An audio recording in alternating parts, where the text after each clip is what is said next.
Alors, le budget mobilité permet aux travailleurs qui ont une voiture de société ou qui sont éligibles à une voiture de société de convertir leur voiture de société en un budget. Et le budget qu'ils vont obtenir correspond au coût employeur de la voiture de société qu'ils auraient eue.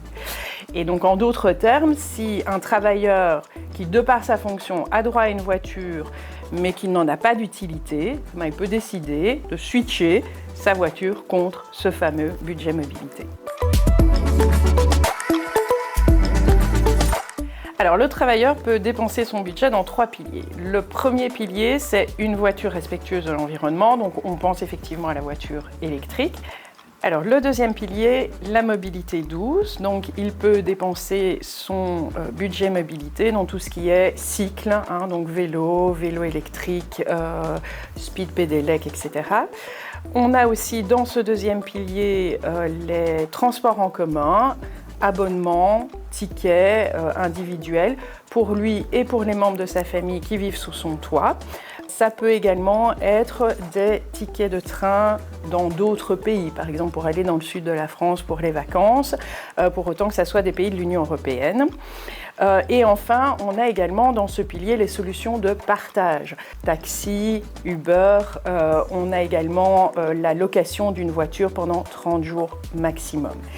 Ce qui est intéressant également dans ce pilier, c'est que est assimilé à la mobilité douce le remboursement du loyer ou de l'emprunt hypothécaire. C'est-à-dire que lorsque le travailleur est domicilié à moins de 10 km de son lieu de travail, il a la possibilité, avec son budget mobilité, de se faire rembourser le montant de son loyer ou de son emprunt hypothécaire. On parle ici du capital et des intérêts.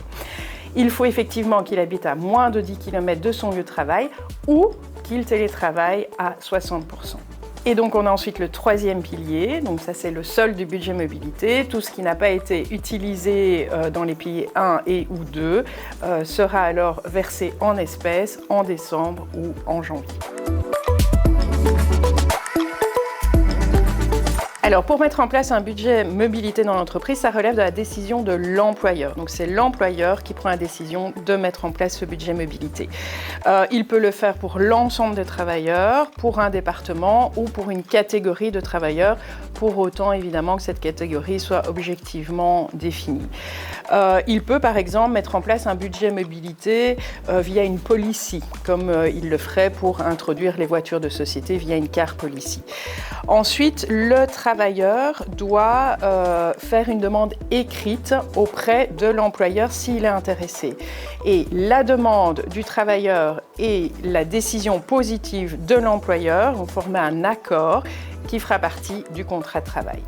Alors, si vous souhaitez introduire un budget mobilité dans votre entreprise, n'hésitez pas à nous contacter et on vous aidera à le mettre en place.